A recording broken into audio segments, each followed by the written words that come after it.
Hello, my name is Rachelle Tensley, and this is my home, my safe place. I get excited every time I come through these doors.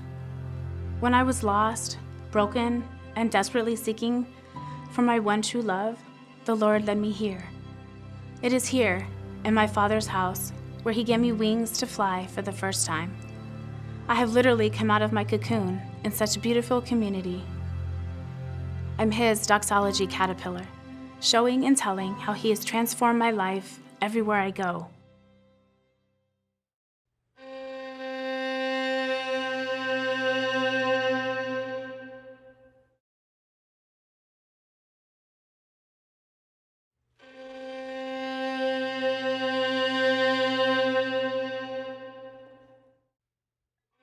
I first attended here alone.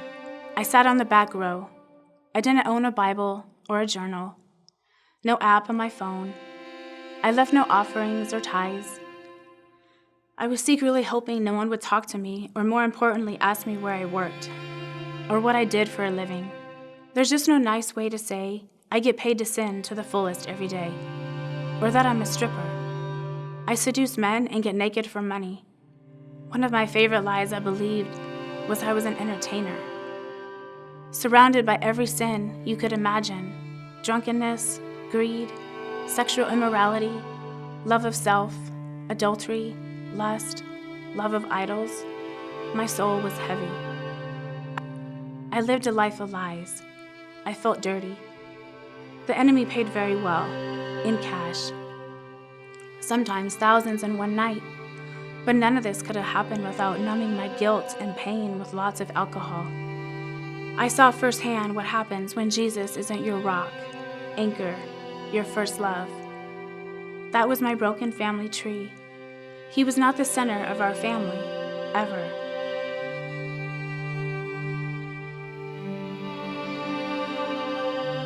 Playboy magazines, walking around in his robe naked, and looking at me like I was a piece of meat, sums up my memories of my biological father.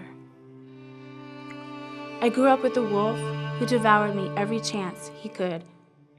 At night, he would creep into my room where I was sleeping and take a piece of me.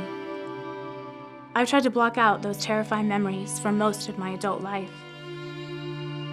I literally craved love from all the wrong places. This led me down a path of promiscuity early in my freshman year of high school, and continued on into my adult years. Sadly, all I knew was to use my body to turn men on just like my abuser. But I was a slave. I was a sex slave to men. It became one of my addictions, an addiction that led to me, in my despair, killing an unborn life. I was selfish. I was popping Plan B pills as if I had a headache. I had pain and sin hidden so deep. I felt ashamed. The nights of waking up and not knowing where I was or how I got there still to this day bring me flashbacks that are sometimes a little painful to relive. Like the night I woke up handcuffed in a short black dress, smelling of alcohol, and pleaded guilty to a DWI. It was in that jail cell that I was grateful to be alive.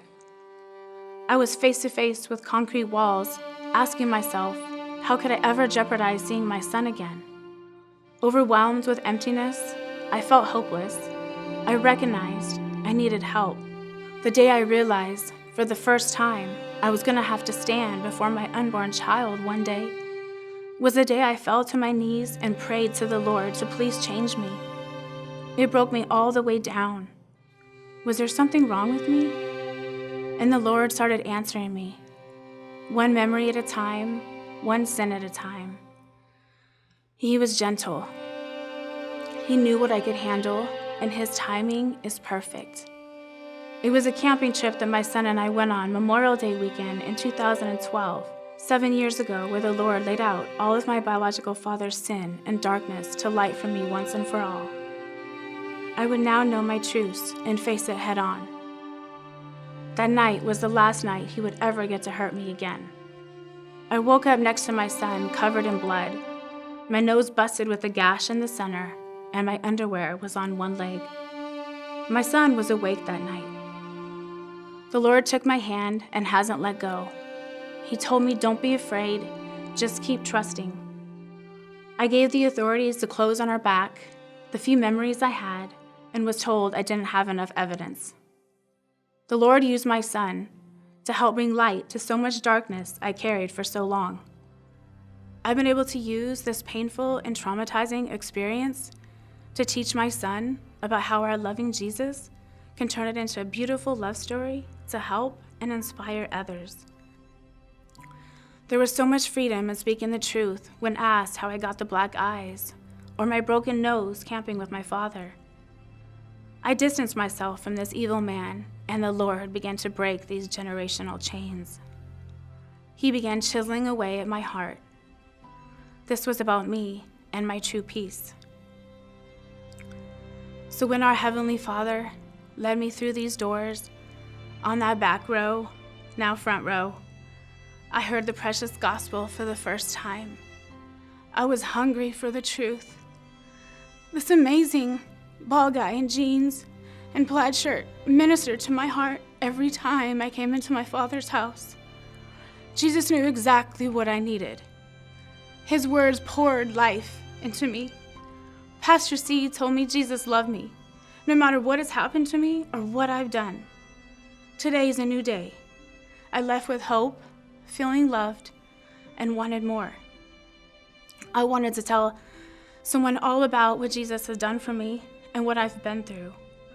I was running for the Next Step Center. The Lord spoke loudly when I was staring at a flyer that said Tuesdays, a time for women, a weekly Bible study. I obeyed and asked my employer to be off and have attended regularly every semester since. It was the third weekend in studying the fruits of the Spirit peace when God led me gently to addressing the primary source of my pain, my biological father. I wrote an open letter to him explaining all that his sin had done to my soul. I let him know that I am not angry anymore, nor am I the broken girl he abused for so long. I wanted him to know I forgave him for everything he did to me. I ended the letter in prayer that one day I hope he too finds the Lord. Learning how to forgive my father, my abuser, was key to my healing process. I learned how to forgive my enemies and trust the Lord. The weight was instantly lifted off my shoulders. I exhaled that day. God taught me to see the good in everything. God started rebuilding my life from the ground up. I ran as fast as I could from those doors of darkness and into the light and loving arms of our Jesus. I began poring over all the resources I could get my hands on, every book he put in my path, worship music, and lots of reading about the one who saved my life. It's been life-changing watching God use all of my pain and brokenness for his glory. Everything I have lost when I was a little girl, God restored in me stronger than ever. I prayed for a second chance on love, to be that wife I knew I could be. August 1st, 2015, I said I do to my husband, who walked out of the darkness with me, who has seen me at my worst and is walking alongside me as the Lord continues to transform us day by day. I proudly share my testimony in hopes of reaching just one broken soul like mine. I'm living proof to never let your past define you. Don't give up hope. You can meet him wherever you're at. Jesus came to seek and save those that are lost. God gave me hope even after I had taken an innocent life. Jesus came to make dead people alive. God showed me how to forgive myself because he already had. We are not meant to do this alone. We will always need him. Apart from him, we can do nothing. I'm forever grateful for his transformation of my heart, mind, and spirit. I am a new creation. I am set apart. I'm the caterpillar.